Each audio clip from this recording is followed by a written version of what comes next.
My wife orchestrated a meeting with her ex-lover at a bar to test my ability to stay calm and unjealous. She spent an hour belittling me while he chuckled, then declared, "Look, I've been married for 3 years, and in that time I've learned a few things about relationships. First, never eat the last slice of pizza without asking. Second, the correct answer to 'does this make me look fat?' is always, 'You look amazing, babe.' And third, when your wife hits you with a sentence that starts with, 'I want you to meet my ex,' you're about to enter a minefield disguised as a marriage counseling session." It was a Tuesday evening, which should have been my first clue that something was off. Nothing good ever happens on a Tuesday. Mondays you expect to be terrible. Wednesdays you're halfway through the week, so there's hope. But Tuesdays? Tuesdays are when the universe decides to mess with you just for kicks. I was sitting on our couch, minding my own business, watching a basketball game and eating leftover Chinese food straight from the container like a civilized human being, when Sophia walked in with that look on her face. You know the look, the one that says, "I've been thinking," which is wife code for "buckle up, buttercup, your comfortable evening is about to get complicated." She sat down next to me, muted the TV, which, by the way, is a criminal offense in the middle of a tied game, and turned to face me with her hands folded in her lap like she was about to deliver a TED Talk on how to ruin someone's night. "Honey," she said, using that sweet voice that immediately activated every defense mechanism in my body. "I want you to meet my ex, Mason. It's just to prove you're not a jealous man." Now, let me tell you something about that sentence.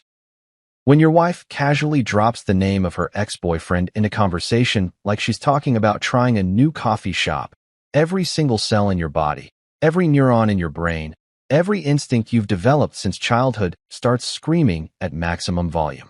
It's like that scene in every horror movie where the character hears a weird noise in the basement and decides to investigate instead of, leaving the house and calling the cops like a reasonable person. Your internal alarm system is blaring, "Abort mission, abort mission." Your fight or flight response is doing jumping jacks, and somewhere in the back of your mind, a tiny voice that sounds suspiciously like your mother is saying, "I told you so." But here's the thing about being a man in a relationship. Sometimes your mouth doesn't get the memo from your brain. While my entire nervous system was staging a protest, my mouth, that traitorous idiot, smiled and said, "Sure, babe. Sounds great." I swear, if my brain could have filed for divorce from my mouth right then and there, it would have hired the best lawyer in town. Sophia's face lit up like I'd just agreed to buy her a puppy and a yacht. "Really? Oh, honey, I'm so proud of you. This is such a big step in our relationship. It shows real emotional maturity." Emotional maturity. Right. She was calling it a test of emotional maturity. I was calling it a brand new episode of How Dumb Do You Think I Am? Which, coincidentally, was about to become my least favorite reality show, and I was the unwilling star. She went on to explain her brilliant theory about how secure couples should be able to interact with their exes without any jealousy or drama, like we were all supposed to be one big happy family in a sitcom where everyone's well-adjusted and nobody's secretly plotting revenge. She used words like trust, transparency, and growth, which are all great concepts in theory, but tend to fall apart faster than a house of cards in a hurricane when you're talking about introducing your current husband to the guy you used to make out with. Here's what she didn't know, though. Here's the beautiful, ironic twist that made me smile genuinely for the first time since she started this conversation. I already knew exactly what she was up to. See, I have this friend Marcus, great guy, works in the city, has impeccable timing and a smartphone with an excellent camera. About a week ago, Marcus sent me a text message that simply said, "Dude, you need to see this," followed by a photo that would make any husband's blood pressure spike high enough to register on the Richter scale. The photo showed Sophia and some guy, who I could only assume was the legendary Mason, sitting at a cafe table, their hands intertwined like they were starring in a romance novel called How to Betray Your Spouse in 5 Easy Steps. They weren't just accidentally touching. This wasn't a whoops, our hands brushed while reaching for the salt shaker situation. No, this was full on, fingers laced together, gazing into each other's eyes. We're definitely doing something we wouldn't be doing hand-holding. Marcus had caught them red-handed, or should I say, hand-in-hand, which is really just red-handed with extra steps. So while Sophia sat there explaining her innocent little test, spinning this narrative about proving my emotional security and showing how evolved our marriage was. I was sitting there with full knowledge that this whole thing was about as innocent as a fox volunteering to guard a henhouse. She wanted to parade her ex-boyfriend in front of me, probably to see if she could juggle two men without dropping either ball, or maybe to make me jealous enough to fight for her, like we were in some rom-com where the grand gesture at the end makes everyone forget about the lying and cheating that happened in the middle. But here's the thing about finding out your wife is playing games. It gives you time to prepare your own strategy. That night, as she sat there planning her little innocent test, talking about which bar would be best for us all to meet up at, and what she should wear to look casual but not too casual, I was planning something infinitely better. I was planning a test of my own, and unlike hers, mine would have actual consequences that couldn't be smoothed over with crocodile tears and promises to work on our communication. I nodded along, made appropriate sounds, and even suggested that Italian place downtown because their breadsticks were excellent, and I figured if I was going to watch my marriage implode, I might as well have good appetizers. Sophia was thrilled with my cooperation, probably thinking she'd successfully manipulated her naive husband into walking straight into her trap. Little did she know, I wasn't walking into anything. I was building my own trap, one that would snap shut with the precision of a 5-star Yelp review on a restaurant that gave you food poisoning.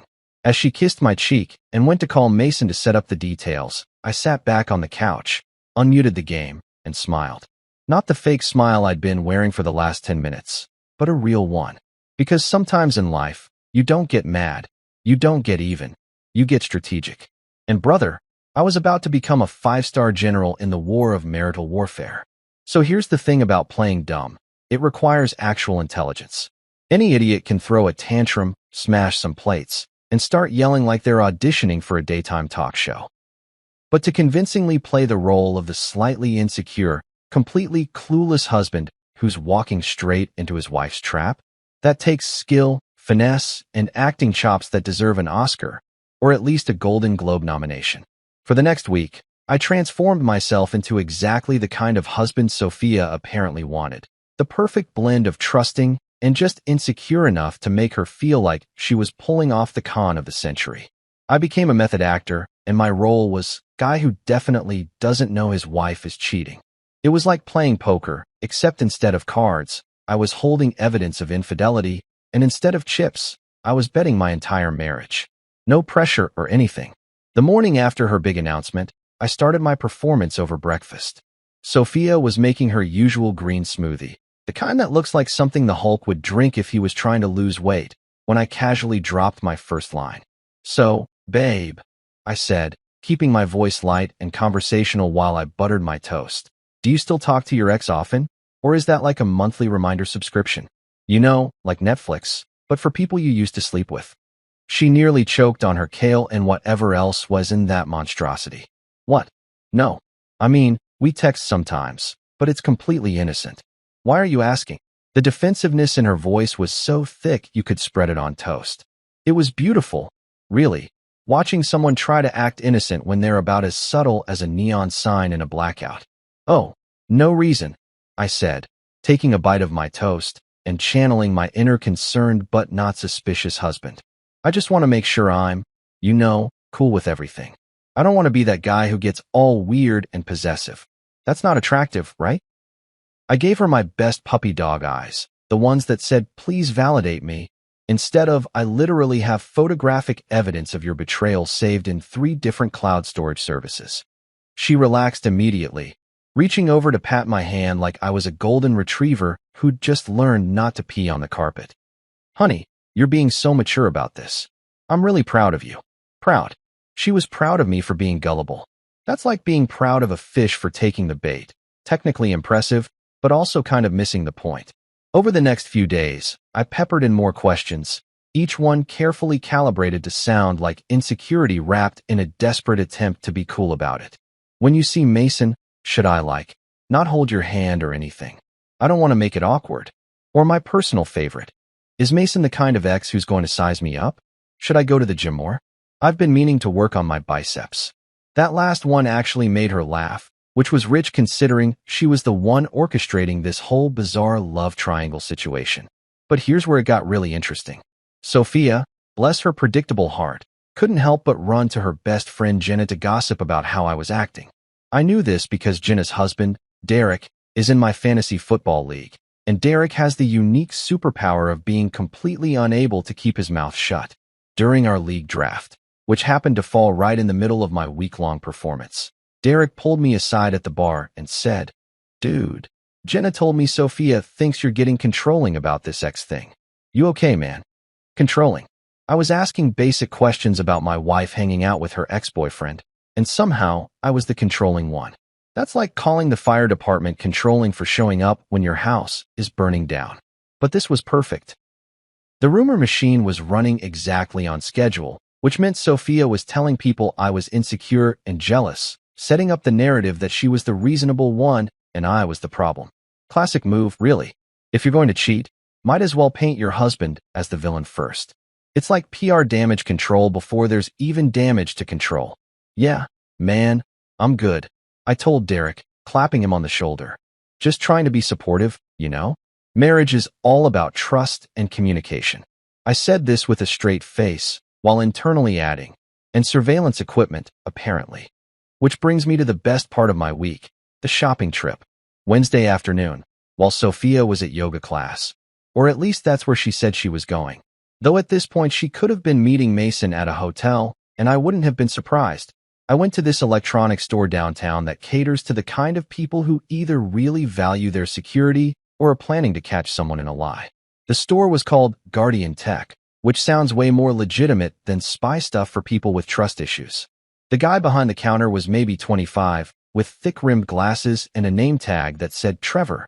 He had that eager look of someone who'd watched too many spy movies and thought his retail job was actually Mission Impossible. "How can I help you today?" he asked, practically vibrating with excitement. "I need something discreet," I said, keeping my voice low like we were conducting an illegal arms deal instead of buying consumer electronics. Something that records video and audio without being obvious. Trevor's eyes lit up like I'd just told him Christmas came early. "Oh man, you've come to the right place. We've got everything. Are we talking about, like, home security, or?" He trailed off, his eyebrows raised in a way that said he knew exactly what this was about and was here for all the drama. "Let's just say I'm doing some research," I replied, which was technically true if you consider gathering evidence for divorce proceedings to be research. He showed me everything they had. Cameras disguised as phone chargers, as smoke detectors, even as a coffee thermos, which seemed like overkill unless you suspected your spouse of cheating specifically during your morning commute. But then he pulled out the piece de resistance, a Mont Blanc-style pen that had a tiny camera built into the clip. "This baby records in 1080p HD," Trevor said reverently, handling it like it was a sacred artifact. 4-hour battery life, 32 gigabytes of storage, and it looks exactly like a $200 luxury pen. Nobody ever suspects the pen. "I'll take it," I said immediately, because if I was going to record my wife's betrayal, I was going to do it with class. "Excellent choice. Now, do you want audio too? Because I've got this voice recorder that's about the size of a USB drive. You can clip it inside your jacket pocket, and it'll pick up conversations from 15 feet away. Crystal clear sound quality." I looked at Trevor, this kid who was way too enthusiastic about helping people catch their loved ones in lies, and I thought about how Sophia was probably at that very moment texting Mason about how insecure and controlling I was being. "Yeah," I said. "Give me the recorder too." 20 minutes and $400 later, which I charged to our joint credit card because I'm petty like that, I walked out of Guardian Tech with my new gadgets. Trevor gave me a fist bump and said, "Good luck, man. Get that evidence." I appreciated his solidarity, even if it came from a place of living vicariously through other people's relationship disasters. That evening, I practiced with both devices. The pen camera was genius. It looked completely normal, and the recording quality was insane. The voice recorder was even better, picking up my voice clearly even when I stuffed it in my jacket pocket and walked around the apartment talking to myself like a lunatic. If Sophia wanted to test my calmness, that was fine. I wanted to test her loyalty, and now I had the tools to do it with HD clarity and surround sound. By the end of the week, I had perfected my role. I was the slightly nervous but trying to be cool husband, asking just enough questions to seem insecure without being suspicious, walking the tightrope between concern and acceptance. Sophia was convinced she had me exactly where she wanted me, compliant, trusting, and walking blindly into her test. What she didn't know was that I'd already passed my own test, the test of preparation, of patience, of keeping my cool while gathering everything I needed to expose the truth. She thought she was the one orchestrating this whole thing, but really, she'd just given me a front row seat to her own downfall. And honestly, I couldn't wait for opening night. The bar Sophia picked was called Velvet and Vine, which sounds like either a fancy wine bar or a strip club that's trying really hard to seem classy. Turns out it was the former, though honestly, the prices were so high they might as well have been charging for lap dances. This was one of those places where the cocktail menu reads like poetry nobody asked for, drinks with names like Autumn's Last Whisper and The Bittersweet Goodbye, which, now that I think about it, was probably foreshadowing for my marriage. The lighting was dim in that deliberately romantic way that says, we're sophisticated, but really means, we don't want you to see how small the portions are. I'd spent an extra 20 minutes in the bathroom before we left, making sure my pen camera was clipped perfectly to my shirt pocket and my voice recorder was nestled securely in my jacket. I felt like James Bond, except instead of saving the world, I was just trying to catch my wife being shady. Less glamorous, but hey, everyone's got their mission. Sophia looked amazing, which annoyed me more than it should have. She'd worn this black dress that was just formal enough for a nice bar, but also suggested she'd put in way more effort than someone meeting their husband's approval should require. She'd done that thing with her hair, the beach waves that took 45 minutes and 3 different products but were supposed to look effortless. I recognized the perfume too. It was the expensive one she saved for special occasions, which apparently now included parading her ex-boyfriend in front of her clueless husband. You look nice, I said as we got out of the Uber, because even when you're gathering evidence for divorce, your mom raised you to have manners. Thanks, babe, she said, squeezing my hand. Remember, just be yourself. This is going to be great. The way she said great reminded me of how dentists say you might feel a little pressure right before they drill into your tooth. Nothing described as great in that tone has ever actually been great. We walked into Velvet and Vine at exactly 7:30, which was the time Sophia had chosen because it was not too early, not too late. Apparently, there's a Goldilocks zone for meeting your wife's ex-boyfriend, and who knew? The bar was packed with the kind of people who drink wine at 7:30 on a Friday night and think that makes them cultured. Lots of scarves worn indoors, lots of conversations about things nobody actually cares about, like the notes in their Pinot Noir or the undertones of their craft beer. And there, sitting at a high-top table near the window like he was posing for the cover of Douchebag Monthly, was Mason. Let me paint you a picture of this guy. First off, the hair. It was gelled to absolute perfection, swept back in that style that screams, I spent 30 minutes making this look casual. We're talking enough product in there to waterproof a boat. His shirt was this light blue button-down, unbuttoned just enough to show off his chest hair and probably his weekly gym membership. The sleeves were rolled up to display his forearms, which I'm sure he thought were his best feature, and he was wearing a watch that looked expensive enough to require insurance. The whole vibe was midlife crisis with confidence, like he'd read a manual on how to look successful and followed it to the letter without realizing it made him look like every other guy desperately clinging to his 20s despite being firmly in his 30s. When he saw Sophia, his face lit up like someone had just told him he'd won the lottery and a trip to Cancun. He stood up, and I noticed he was tall, because of course he was, and opened his arms wide. Sophia practically floated over to him, and they hugged for what felt like an entire Netflix episode, including the recap of the previous episode and the credits. I'm talking a solid 20 seconds of embrace, with the kind of back rubbing that suggested they were either really good friends or really bad at hiding an affair. I was betting on option B when they finally separated, and I'd already mentally composed 3 different sarcastic comments about the length of that hug. Mason turned to me with this smile that was all teeth and zero sincerity. You must be the husband, he said, extending his hand. Mason, great to finally meet you, man. His handshake was exactly what I expected, firm to the point of being aggressive, the kind that says, I do push-ups, and also, I'm threatened by you, but pretending I'm not. I shook back with just enough pressure to be polite, returning his smile with one of my own. Because while his push-ups were physical, Mine were mental, and buddy, I was doing reps all night long. Nice to meet you too, I said, lying through my teeth so smoothly I almost impressed myself. I've heard a lot about you. That part was actually true. I'd heard he was a tool, and so far, the evidence was overwhelming. We sat down, and immediately the awkwardness descended like a fog. Sophia was playing hostess, trying to facilitate conversation like we were all old friends instead of two guys, and the woman currently betraying one of them.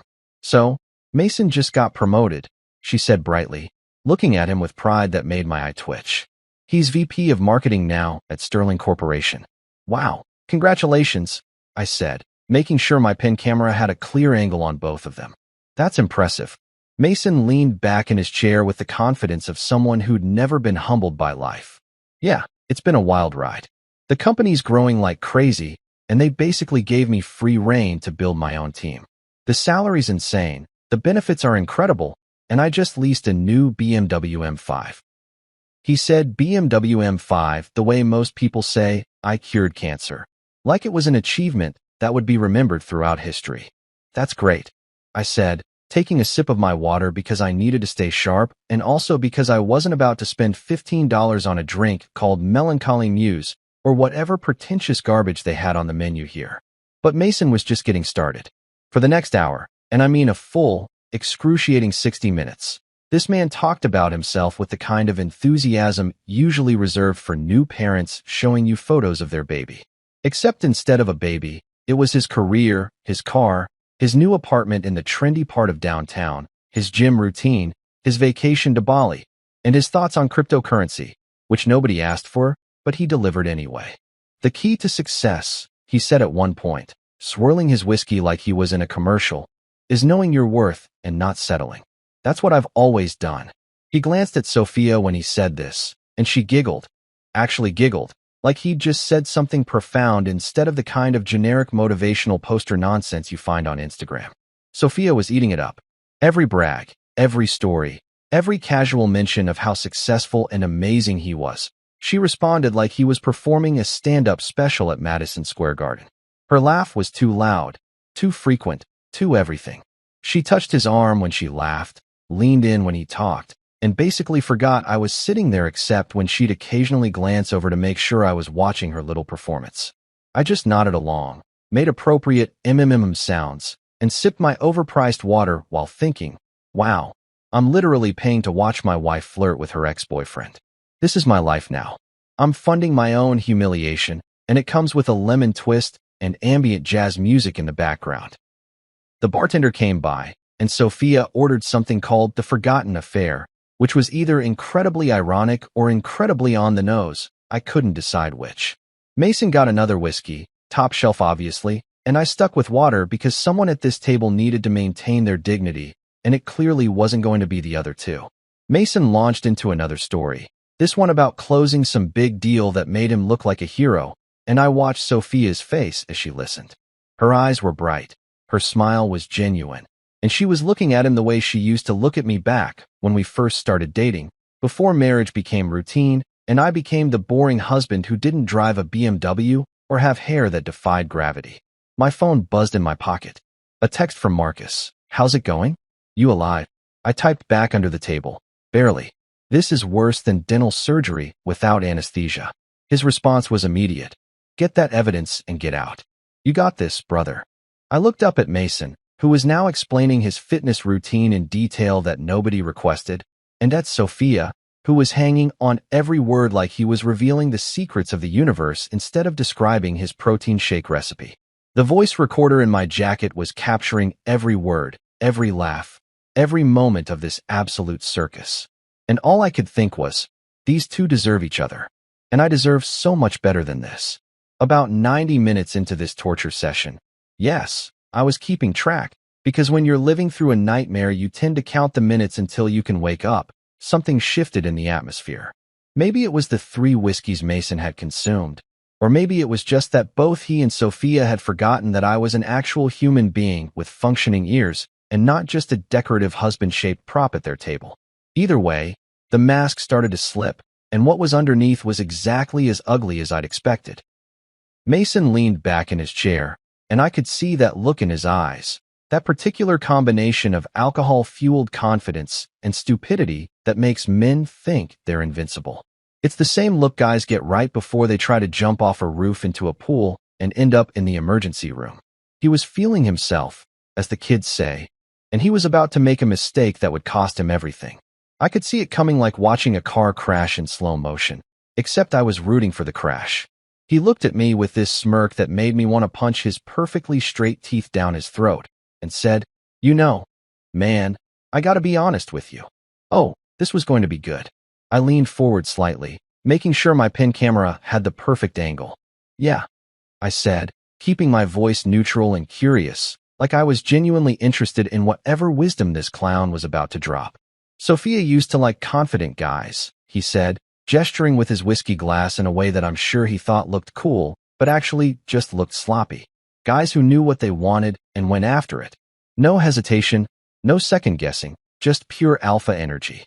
He actually said alpha energy with a straight face, which took a special kind of delusion. Guess she's trying the quiet type now, huh? The insult was so thinly veiled, it was practically transparent.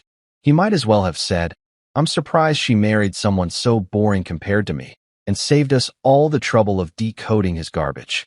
But what really got me, what made my blood pressure spike and my jaw clench, was Sophia's reaction. She didn't defend me, didn't shut him down, didn't do any of the things a wife should do when someone disrespects her husband. Instead, she laughed. And not just a polite chuckle, but a full-on, head thrown back, hand over her mouth laugh like he'd just delivered the punchline to the funniest joke she'd ever heard. She laughed so hard I genuinely thought she might choke on her overpriced cocktail, and honestly, at that moment, I wouldn't have performed the Heimlich. I felt my face get hot, felt that familiar surge of anger and humiliation mixing together in my chest like a toxic cocktail. But I'd come too far to lose my cool now. I'd spent a week playing the insecure husband, gathering evidence, setting up this entire operation. I wasn't about to blow it because Mason wanted to flex his ego and Sophia wanted to stroke it. So instead of doing what every fiber of my being wanted me to do, which was flip the table and walk out, I smiled. I gave him my friendliest, most genuine-looking smile and said, "I'm fine with quiet. Makes it easier to hear nonsense in 4K. For a second, just a brief, beautiful second, confusion flickered across Mason's face.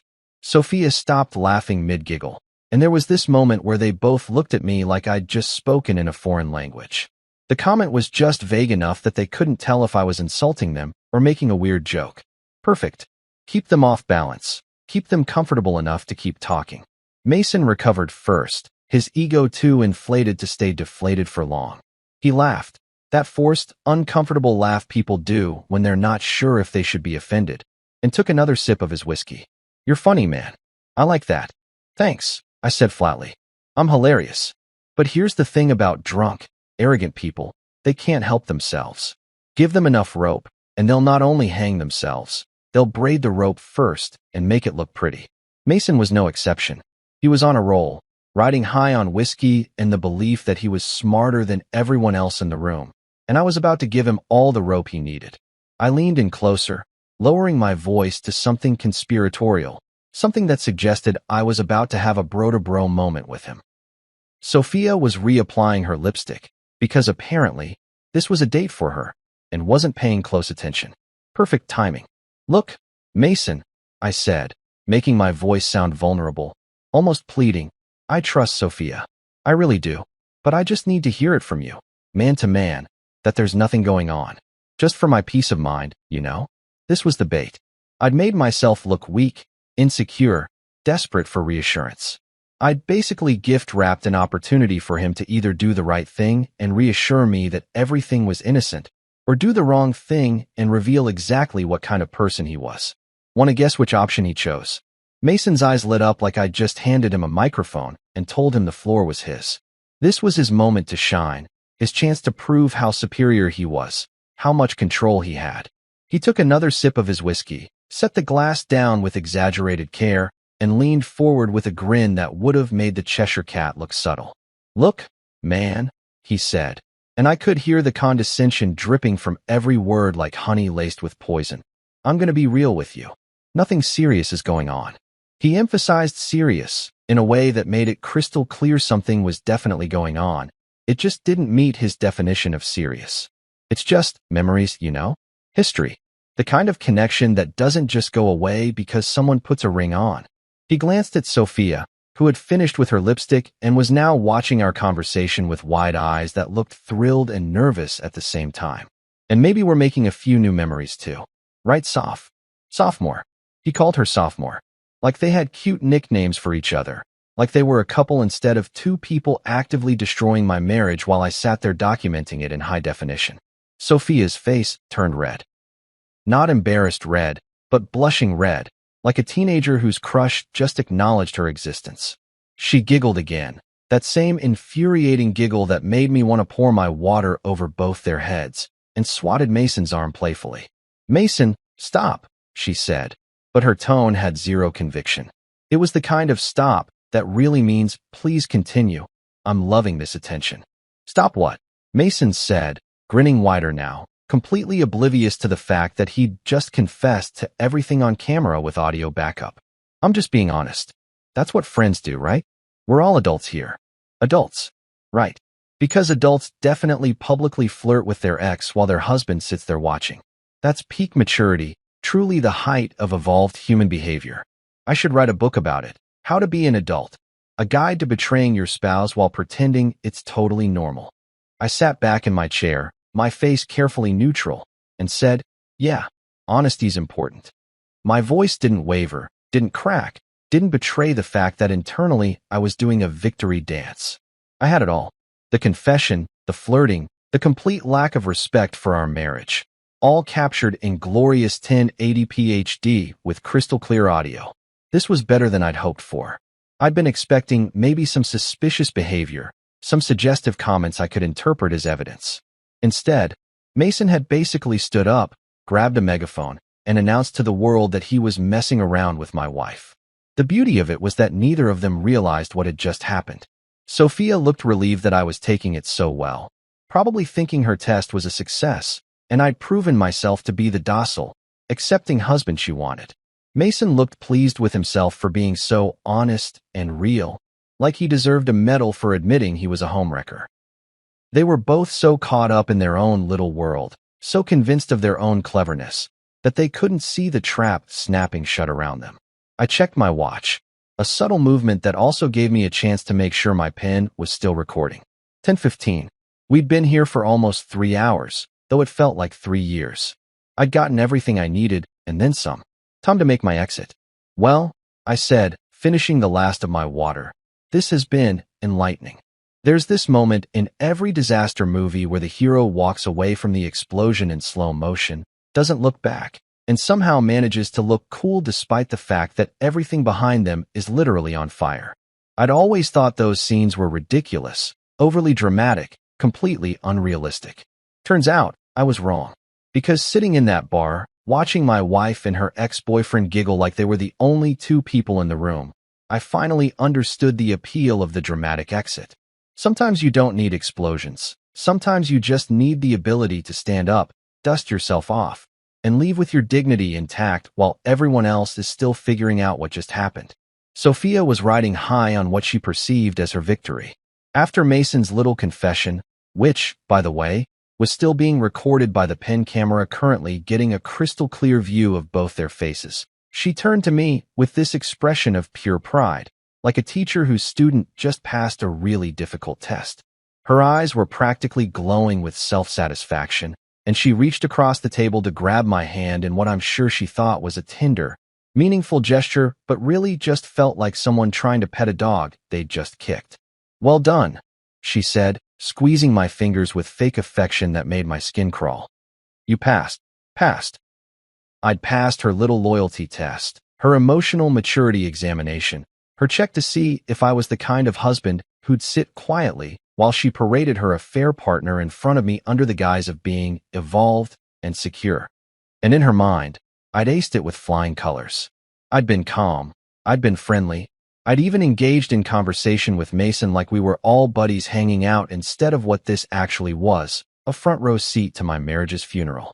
The irony was so thick you could cut it with a knife. She thought I'd passed her test, when really, she'd just failed mine spectacularly. She'd failed the basic human decency test, the wedding vows test, the don't openly flirt with your ex in front of your husband test, and several other tests she didn't even know she was taking. But sure, Sophia, I passed. Let's go with that. I looked at her hand holding mine, then up at her face with that proud smile, then over at Mason who was leaning back in his chair like the king of the world, and I felt this wave of absolute clarity wash over me. This was it. This was my moment. Not to explode, not to cause a scene, not to give them the drama they were probably secretly hoping for so Sophia could paint me as the unstable, jealous husband. No, this was my moment to show them exactly what kind of man I was. Calm, collected, done. I smiled at Sophia, and it was a real smile this time because I was genuinely happy. Happy that this charade was over. Happy that I'd gotten everything I needed. Happy that in about 24 hours, both of their lives were going to implode in ways they couldn't even imagine yet. Good to know, I said, my voice steady and almost cheerful. I pulled my hand away from hers gently, stood up from my chair, and straightened my jacket, making sure my voice recorder was secure. You two enjoy the encore. For a second, nobody moved.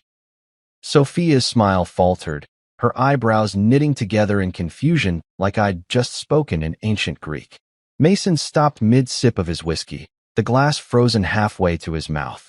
Even the couple at the table next to us, who'd been having what looked like a very intense discussion about whether almond milk was better than oat milk, paused to look over at our table. Wait, what? Sophia said, her voice climbing an octave. Where are you going? Home, I said simply, like it was the most obvious thing in the world. Because it was. I reached into my wallet, the wallet I'd bought with my own money from my own job that actually required me to work instead of just bragging about working, and pulled out 3 crisp $20 bills. I dropped them on the table with a casual flick of my wrist, making sure they landed right in the middle between Sophia's half-finished cocktail and Mason's whiskey. That should cover your drinks. And dessert, if you want it.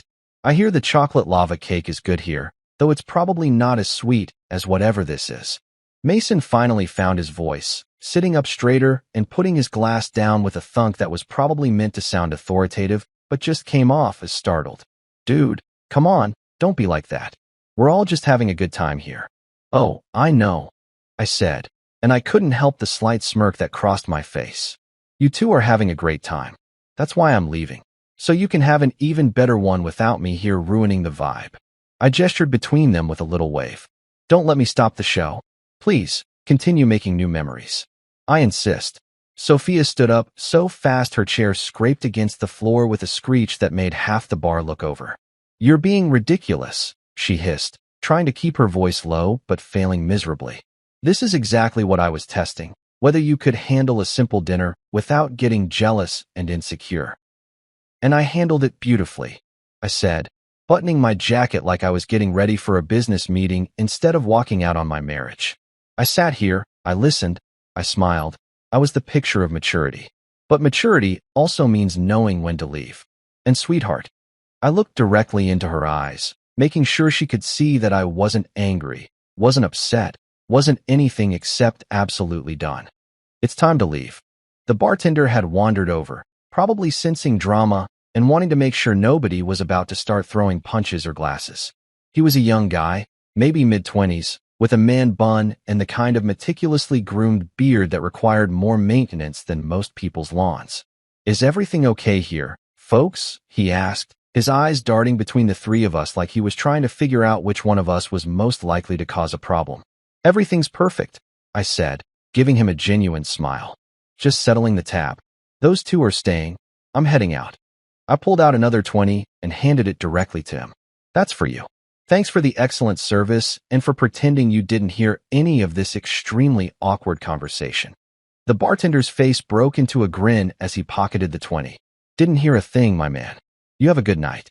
The way he said it, with just a hint of sympathy and respect, told me he'd absolutely heard everything and was silently rooting for me. Bartenders see it all, and this guy had clearly witnessed enough relationship drama to recognize when someone was making a dignified exit from a sinking ship. Sophia grabbed my arm, her nails digging in just enough to be uncomfortable.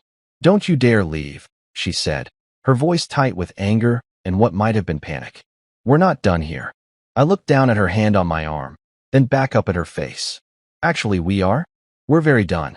I gently but firmly removed her hand, patting it twice like you'd pat a child who was having a tantrum. But hey, look on the bright side. You passed your test too. You proved you could meet up with your ex without your husband getting in the way. Mission accomplished. Mason, who'd been watching this entire exchange with growing discomfort, finally stood up. Look, man, I think there's been a misunderstanding. No misunderstanding, I interrupted, holding up a hand to stop him. Everything's been understood perfectly. Crystal clear, in fact. I looked at both of them. These two people who'd spent the evening treating me like I was too stupid to see what was right in front of my face. You two have a wonderful rest of your evening. Really, enjoy every minute of it. And then I did it. I turned around and walked toward the exit without another word, without looking back, without giving them the satisfaction of seeing me angry or hurt, or anything except completely calm. The bar seemed quieter as I walked through it. Or maybe that was just my imagination, but I swear I could feel eyes on me from other tables. The couple who'd been arguing about milk alternatives gave me a subtle nod. A woman sitting alone at the bar raised her glass slightly in what looked like a salute. Even the hostess by the door looked at me with something like respect as I passed. The cool night air hit my face as I stepped outside, and I took a deep breath, filling my lungs with the smell of the city, car exhaust, someone's cigarette smoke, the vague scent of rain that might come later. Behind me, I could hear Sophia's voice rising, probably arguing with Mason about whose fault it was that I'd left, probably trying to figure out if this was part of my plan or if I'd genuinely just snapped. I pulled out my phone and ordered an Uber. Estimated arrival, for minutes. Perfect. I stood there on the sidewalk, straightening my jacket one more time, feeling the weight of the pen camera in my pocket and the voice recorder in my jacket.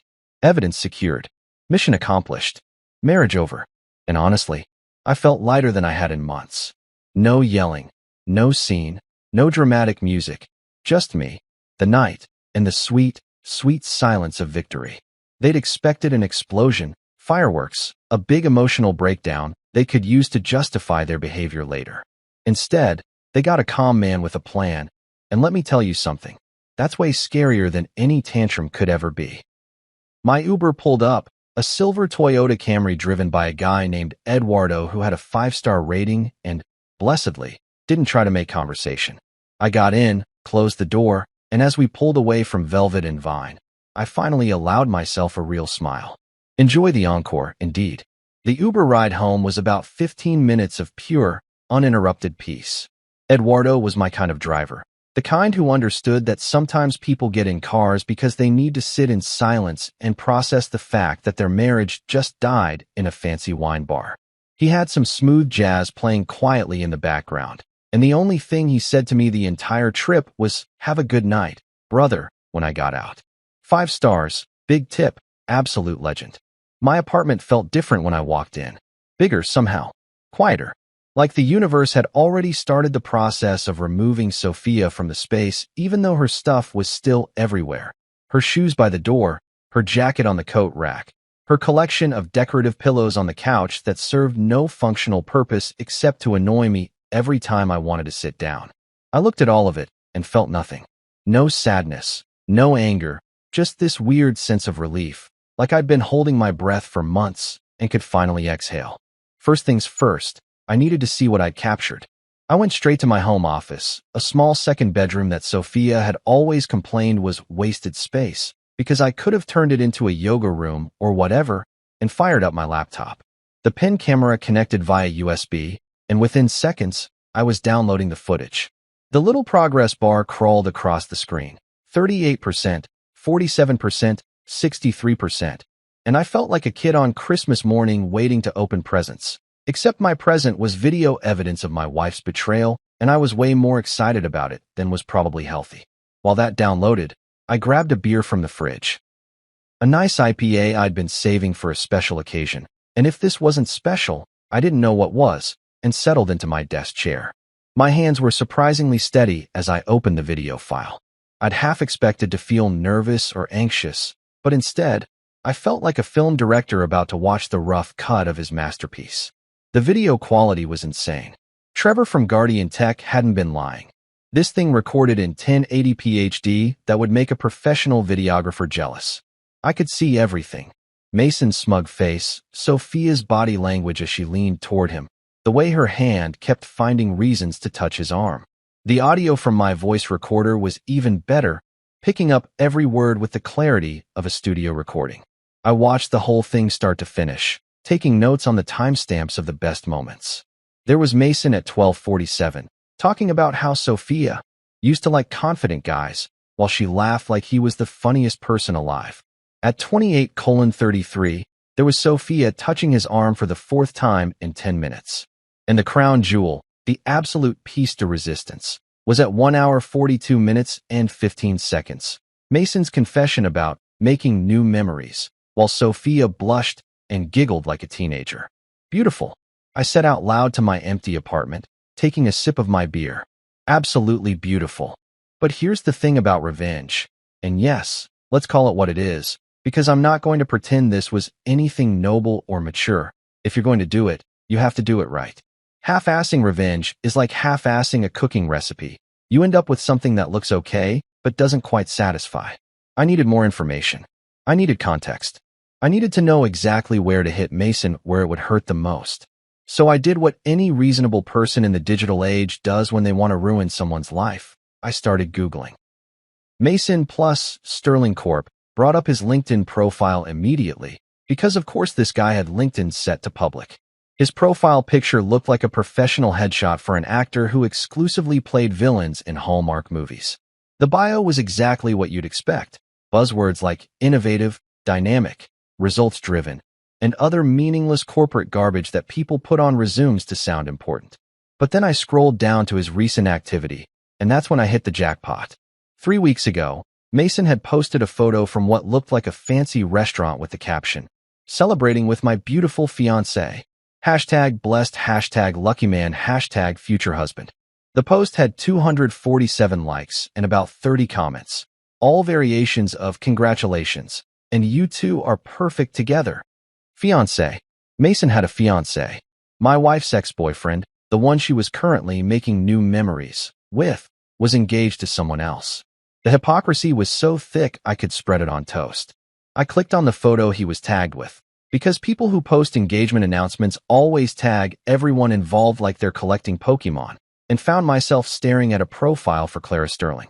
Her profile was more private, but her profile picture showed a pretty blonde woman in her late 20s, smiling at the camera with the kind of genuine happiness that made me feel bad for what I was about to do. Almost. Not quite, but almost. Clara Sterling. That name sounded familiar. I opened a new tab and searched Clara Sterling Sterling Corp, and suddenly everything clicked into place like the most satisfying puzzle in the world. Clara Sterling was the daughter of Robert Sterling, the CEO and founder of Sterling Corporation, the company where Mason worked. The same company where Mason had just been promoted to VP of Marketing. The same company where Mason apparently thought he could climb the corporate ladder by climbing into the boss's daughter's bed. I sat back in my chair and laughed. Actually laughed out loud, at the sheer audacity of it all. Mason wasn't just a cheater, he was a strategic cheater. He was engaged to the CEO's daughter, probably for the career benefits as much as anything else, and he was risking all of it to hook up with his ex-girlfriend who happened to be my wife. The man wasn't just playing with fire, he was dousing himself in gasoline and juggling torches. "Oh, Mason," I said to my computer screen, shaking my head with mock sympathy. "You're not just cheating. You're auditioning to be unemployed, single, and probably homeless all in one go. That takes a special kind of stupid." I spent the next hour doing more research, finding Robert Sterling's contact information. His email was publicly available on the Sterling Corp website because CEOs apparently like to pretend they're accessible, and Clara's email, which I found through a corporate directory that listed her as Special Projects Coordinator, which is corporate speak for the boss's daughter, who we gave a fancy title to. Then came the fun part, editing the video. I'm not a professional video editor, but I know my way around basic software, and honestly, I didn't need to do much. The footage spoke for itself. I pulled the best clips. Mason's bragging, his comment about Sophia liking confident guys, the making new memories confession, Sophia's reactions, the inappropriate touching, all of it. I added timestamps in the corner, so there was no question about when this happened, and I included a brief title card at the beginning that simply said, recorded. Today's date, Velvet and Vine Bar, 7:30 p.m. to 10:15 p.m. The final product was 3 minutes and 47 seconds of pure, unfiltered evidence. No music, no fancy editing, no dramatic effects. Just raw footage that clearly showed Mason and Sophia acting like a couple while I sat there like a prop. It was perfect in its simplicity. I created a new email account. No point using my real one for this, and spent a solid 20 minutes crafting the message. It needed to be professional, not vindictive. Factual, not emotional. The kind of email that couldn't be dismissed as the rantings of a jealous husband. Subject line, important information regarding Mason, last name. Body, Dear Ms. Sterling and Mr. Sterling, I am writing to provide you with information that I believe you have the right to know.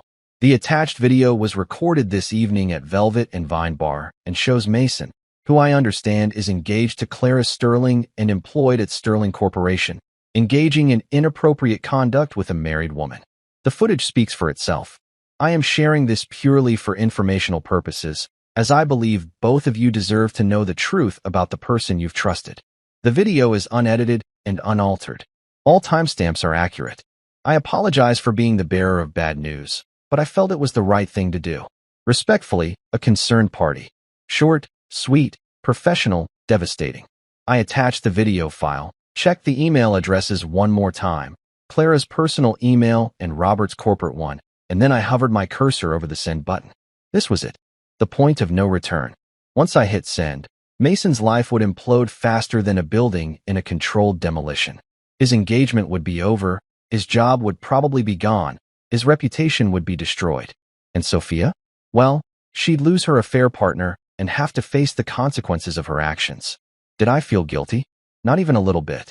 They'd made their choices, and now they got to live with the consequences. I was just helping the truth along. Providing a public service, really. I took a sip of my beer, smiled at the screen, and clicked send. The email whooshed into the digital void. Delivered. I leaned back in my chair, laced my fingers behind my head, and whispered to the universe. Justice has entered the chat. I slept like a baby that night. And I mean a real baby, not the romanticized version people talk about. I'm talking deep, uninterrupted, drool-on-the-pillow sleep that usually only happens after you've had 3 glasses of wine or finally finished binge-watching a series that's been stressing you out for weeks. No nightmares, no guilty conscience keeping me awake, no second-guessing my decisions. Just pure, blissful unconsciousness punctuated by dreams about absolutely nothing important. It was glorious. I woke up naturally around 8:30, which is late for me on a Saturday. The sun was streaming through the bedroom window. Sophia's blackout curtains had always blocked it, but she wasn't here to complain about the light, was she? And I actually felt refreshed. Energized, even. Like I'd just completed a marathon and my body was flooding with endorphins. Except my marathon was destroying my cheating wife's affair, and I didn't even have to leave my apartment to do it. I stretched, yawned, and reached for my phone on the nightstand, figuring I'd check the weather and maybe order some breakfast from that bagel place down the street that makes everything bagels so good they should be illegal. What I found instead was absolute chaos in digital form, and it was more satisfying than any bagel could ever be. 47 missed calls. I'm not exaggerating, 47. My phone's call log looked like a CVS receipt, just scrolling and scrolling with no end in sight.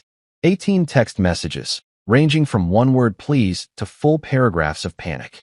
3 voicemails, each one progressively more desperate than the last. And one message that stood out from all the others, a text from a number I didn't have saved but recognized from last night's festivities. The first voicemail was from Mason, and I have to say, the man's voice had completely changed from the cocky, confident tone he'd used at the bar.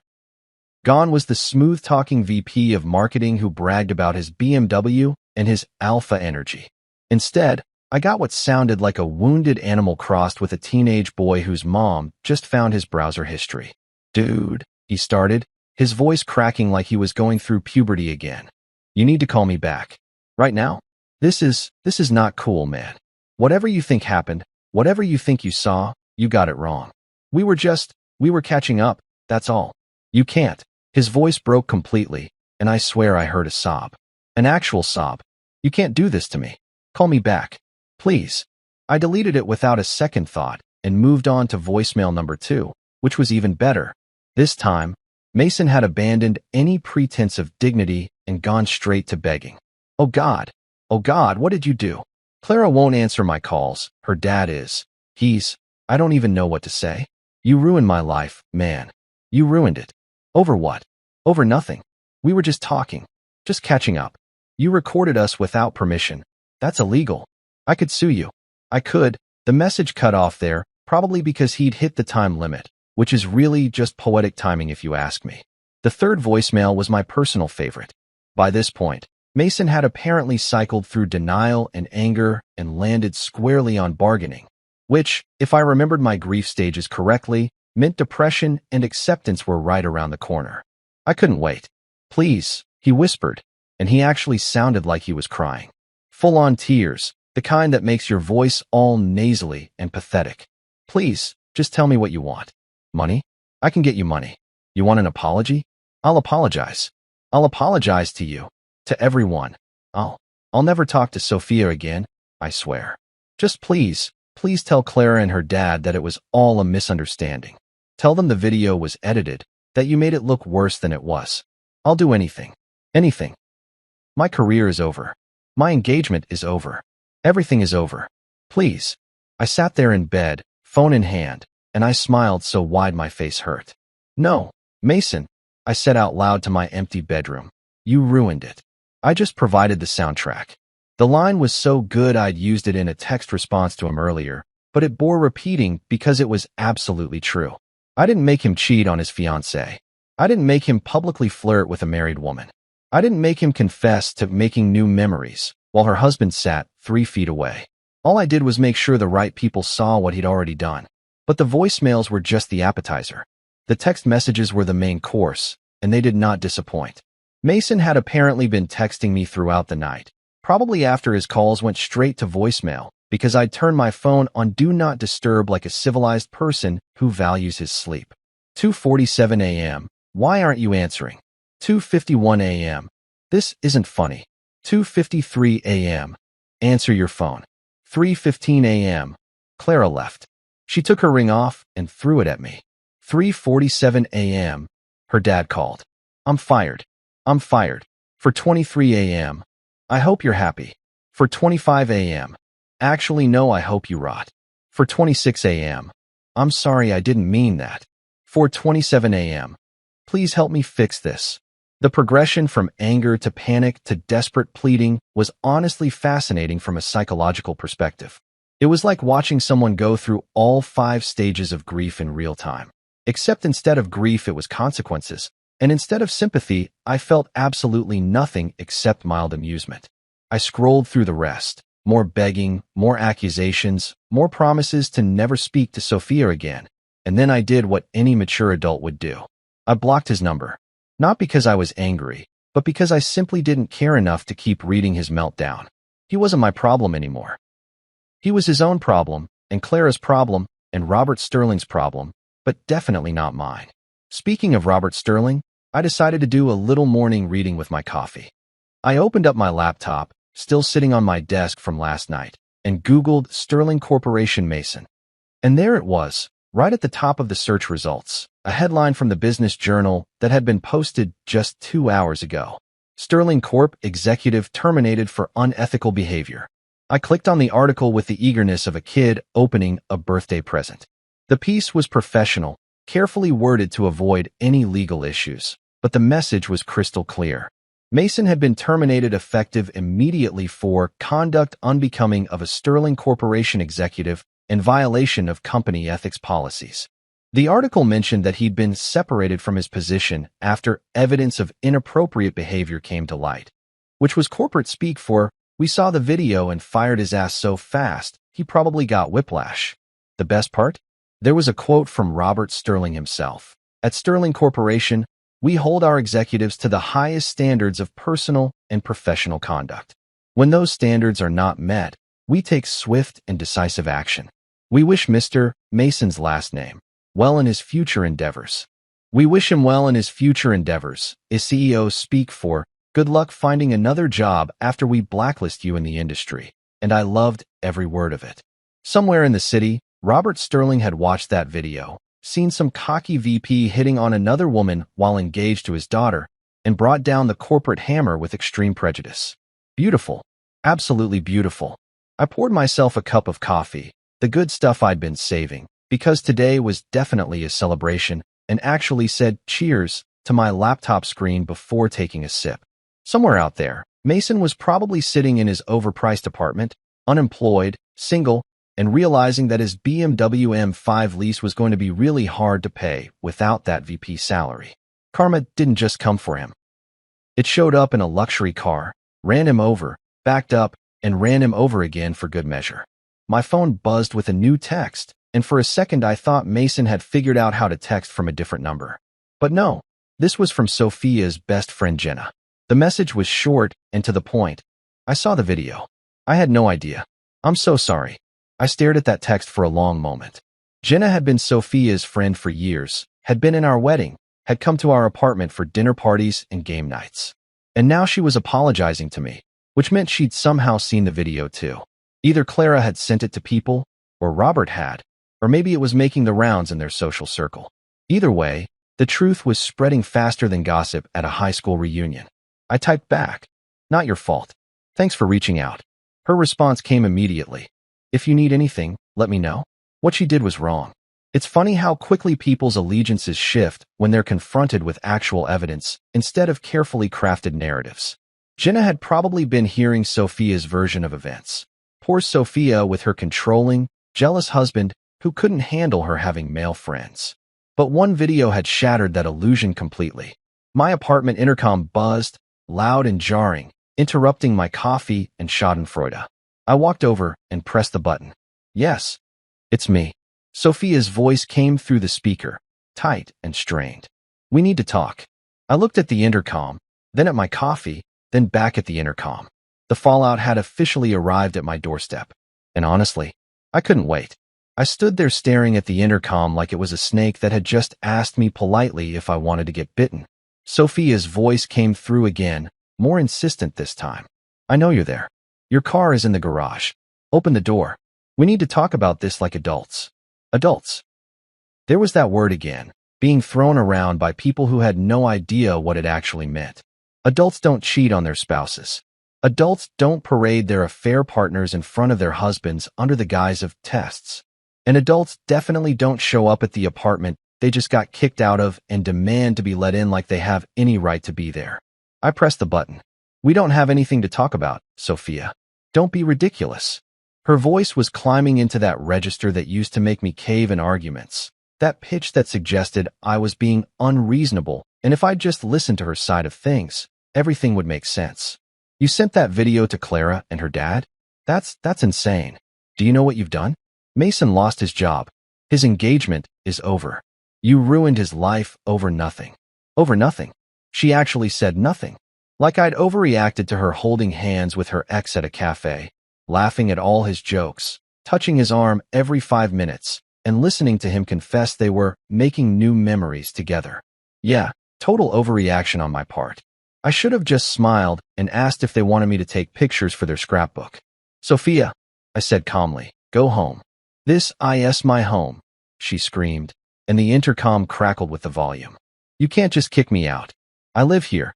"Actually," I said, and I couldn't help the small smile that crossed my face. "You don't. Not anymore." I let go of the intercom button and walked back to my coffee. She could buzz all she wanted. I wasn't opening that door for a conversation. I'd said everything I needed to say last night when I walked out of that bar, and anything else would just be her trying to manipulate me into feeling guilty for exposing the truth.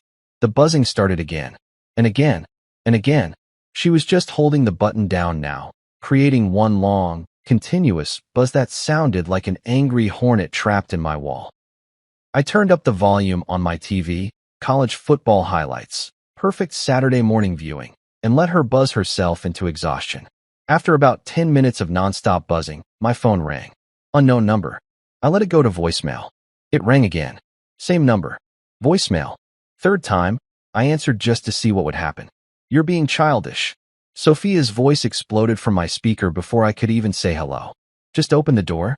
I made a mistake, okay? Is that what you want to hear? I made a mistake. A mistake. Singular.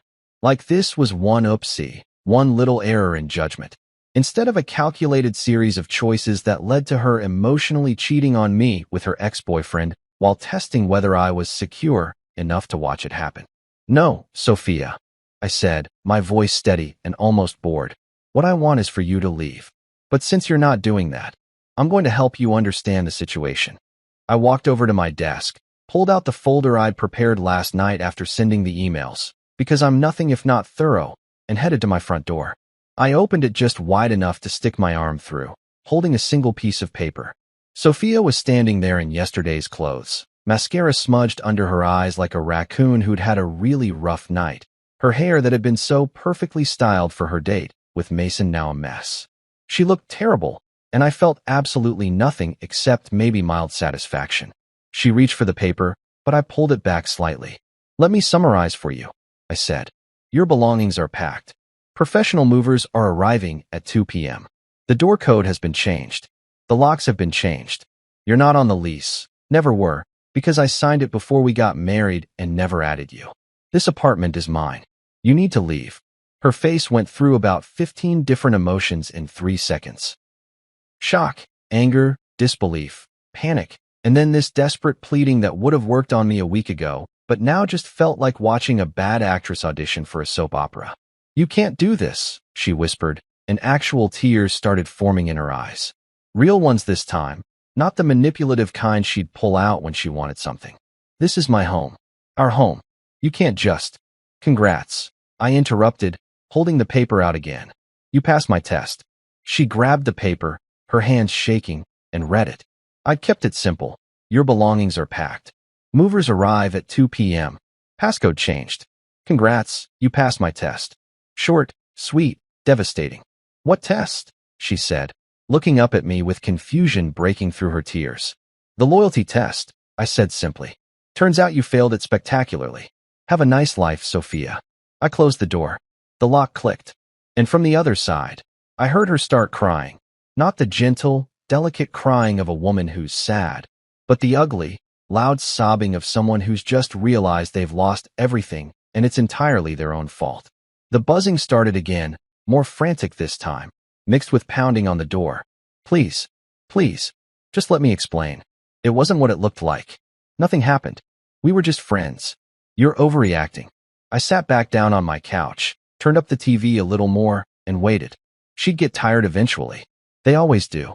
By 1:30, the hallway had finally gone quiet. Either Sophia had left to regroup, or she'd passed out from emotional exhaustion. Either way worked for me. I'd changed into a clean shirt, ordered a pizza for lunch, because emotional devastation makes me hungry, apparently, and was mentally preparing for Act 2 of the goodbye parade. At exactly 2 p.m., like clockwork, my intercom buzzed. Moving company for apartment 4B, a professional male voice said. Come on up, I replied, buzzing them in.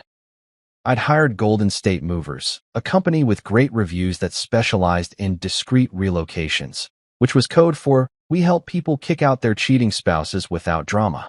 I'd paid extra for their premium service, which included packing everything, moving it to a storage unit I'd rented in Sophia's name, and handling any complications that might arise. The guy on the phone had assured me they'd seen it all and nothing surprised them anymore.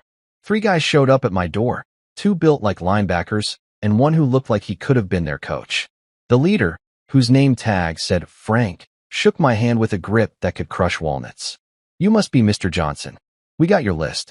Everything in the master bedroom, the walk-in closet, and the items marked with pink tape throughout the apartment. That's right, I said.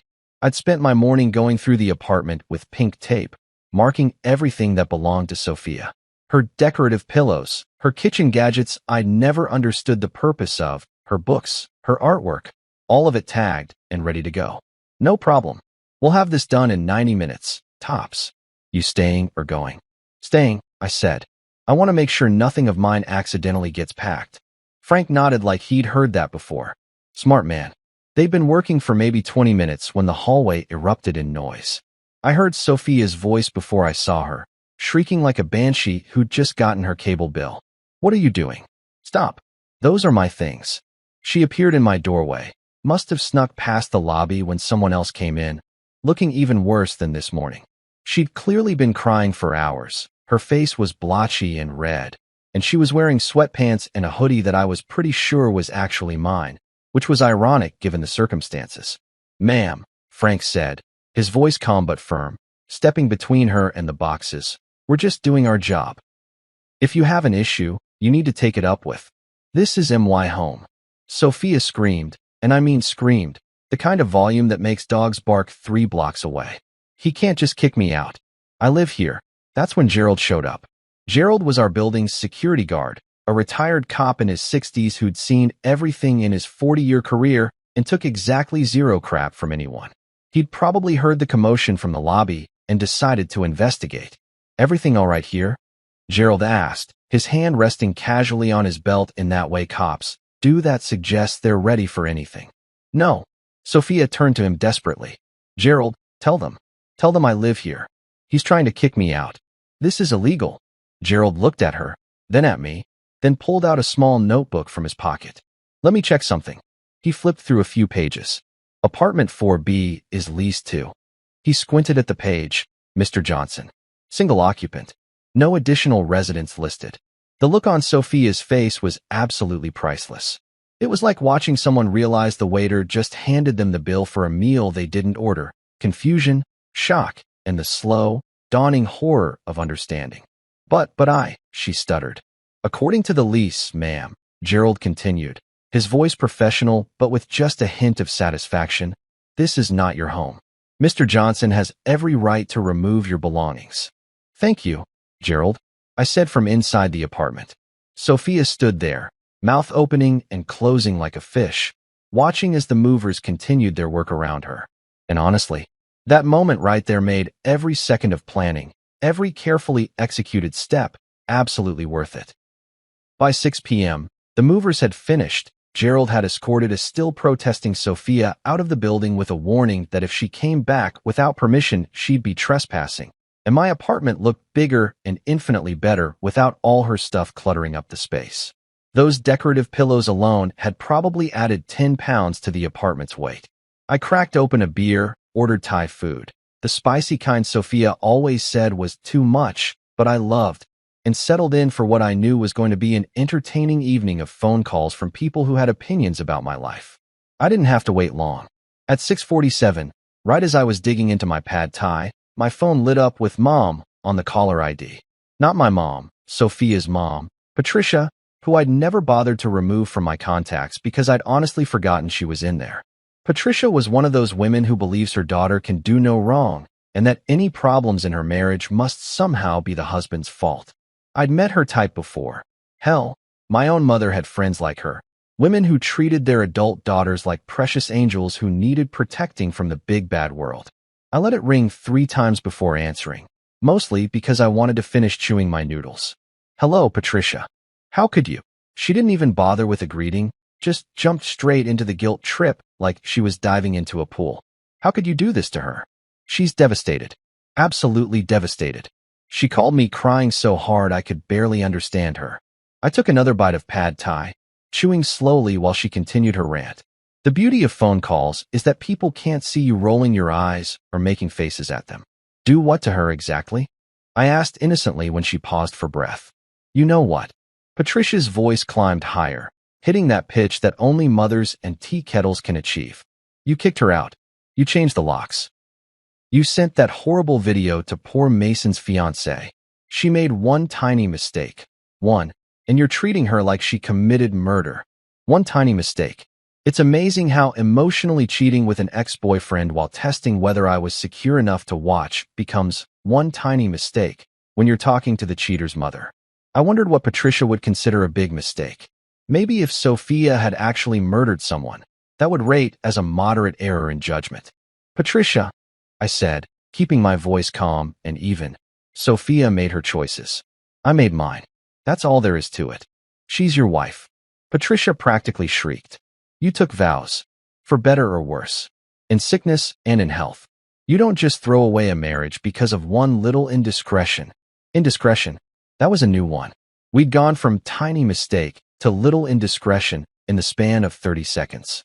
I imagined Patricia sitting in her living room, probably drinking wine, workshopping different phrases to minimize her daughter's behavior. What would be next? Minor oopsie?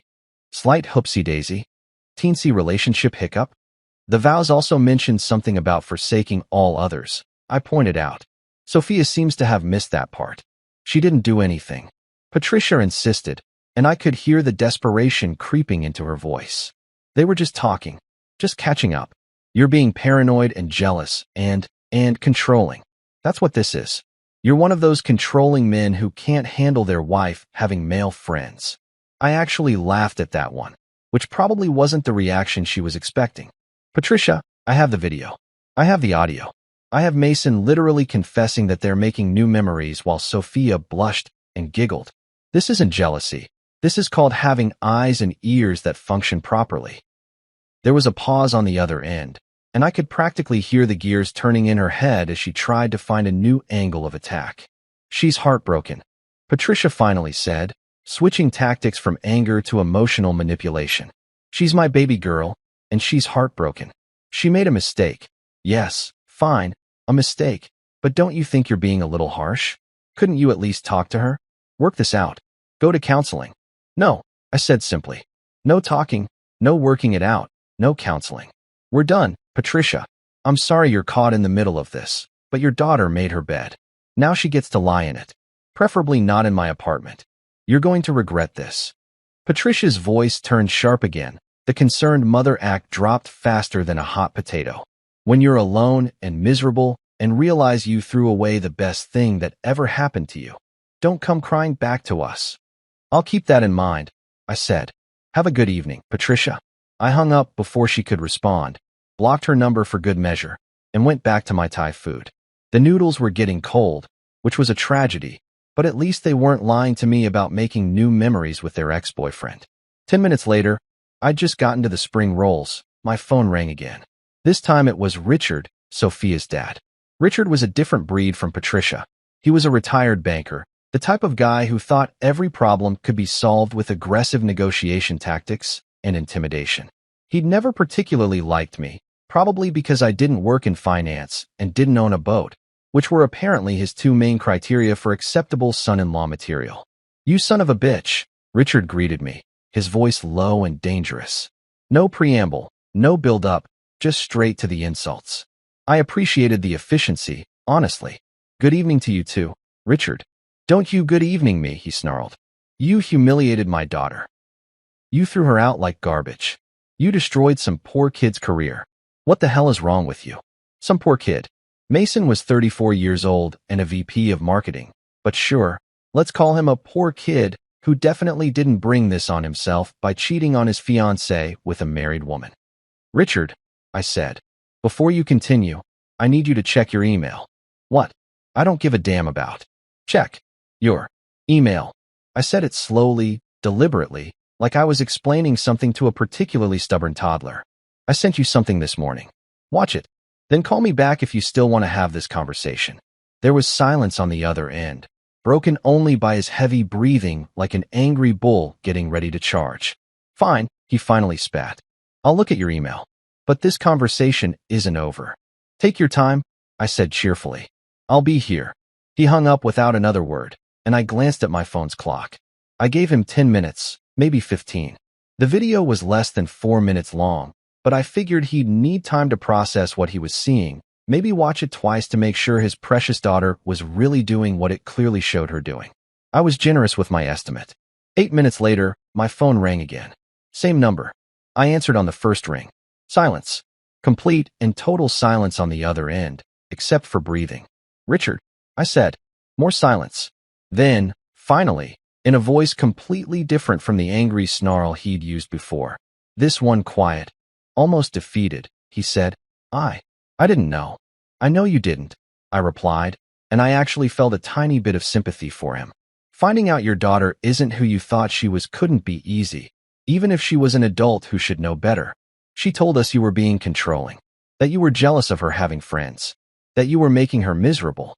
He paused, and I heard what might have been a sigh or might have been him taking a drink of something strong. She didn't tell us about that. No, I agreed. She wouldn't have. Another long pause. I should apologize. You didn't do anything wrong, Richard. You were defending your daughter based on the information you had. That's what parents do.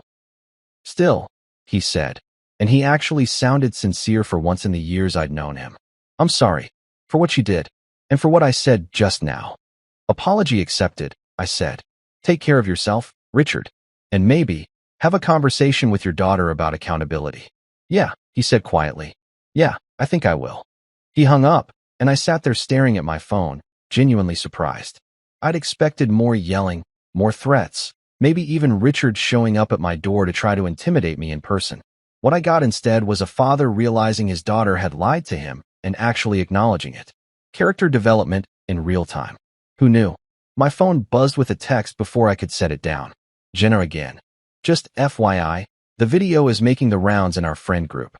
Everyone knows now. Sarah, Michelle, even Brad saw it somehow. Nobody's on Sophia's side. Thought you should know. I stared at that message for a long moment.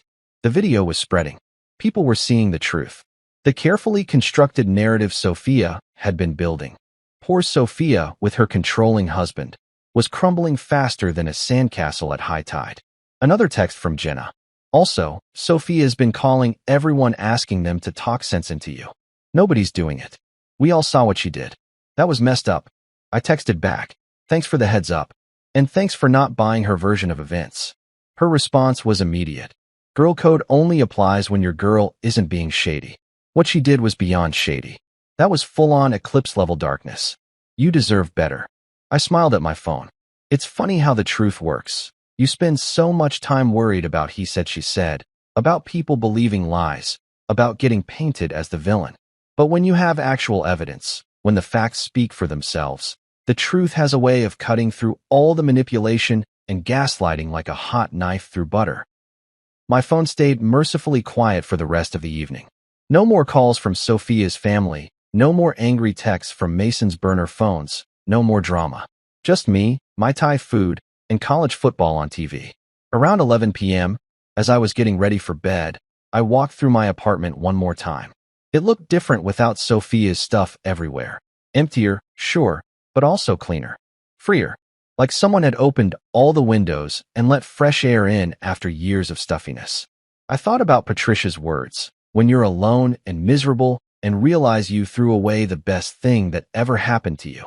But standing there in my apartment, looking at the space that was finally just mine again, I didn't feel alone. I didn't feel miserable. I felt lighter than I had in months, maybe years. The best thing that ever happened to me wasn't Sophia. The best thing that ever happened to me was finding out who she really was before I wasted any more time on her. I raised my glass of water because I'd already had 2 beers and I'm a responsible adult, unlike some people, and toasted the empty apartment. To the truth, I said out loud. And to all the people who can't handle it. That night, after all the phone calls stopped and the drama finally died down, my apartment felt different. Bigger somehow. Lighter. Like someone had been sitting on my chest for months and finally decided to get up and leave. I poured myself a glass of whiskey, the good stuff I'd been saving for a special occasion. And if successfully exposing your cheating wife wasn't special, I don't know what was, and walked over to the window. The city stretched out below me, all lights and life, and people living their own complicated stories. Somewhere out there, Mason was probably updating his LinkedIn profile to seeking new opportunities, which is corporate speak for unemployed and unemployable. Somewhere else, Sophia was probably crying to her friends about how cruel and heartless I'd been, conveniently leaving out the part where she'd orchestrated this entire disaster herself. And Clara Sterling? She was probably deleting every photo of Mason from her phone and thanking whatever deity she believed in that she'd found out what kind of man he was before she actually married him. I took a sip of whiskey and let it burn its way down my throat. Good whiskey shouldn't be smooth. It should remind you that you're alive, that you made it through something difficult, that you survived. People talk about loyalty tests like there's some kind of romantic gesture, some way to prove how secure and evolved your relationship is. But here's the thing nobody tells you. If you feel the need to test your partner's loyalty, the relationship is already over. You've already lost trust, already started looking for exits, already begun the process of blowing everything up. You're just gathering evidence to justify it. Sophia thought she was testing my jealousy. She thought she was proving something about emotional maturity in modern relationships and how secure people should be able to handle their partners hanging out with exes. What she was really testing was her own decency, and she failed harder than a Wi-Fi connection during a storm. I looked at my reflection in the window, whiskey glass in hand, and I barely recognized the guy staring back at me. Not because I'd changed physically, but because I felt different, stronger, more sure of myself. Like I'd been playing a character in someone else's story and finally realized I could write my own ending. My phone buzzed one last time, a text from Marcus. "You alive, brother?" I smiled and typed back, "More alive than I've been in years." Now when people ask me about my ex-wife, and they will, because people love drama almost as much as they love pretending they don't, I just smile and give them the simplified version. She once tested my patience, I say, but I aced it. Extra credit and everything. I raised my glass to the window, to the city, to whatever came next. To all the loyalty tests I didn't ask for, I whispered, and then I drank to new beginnings.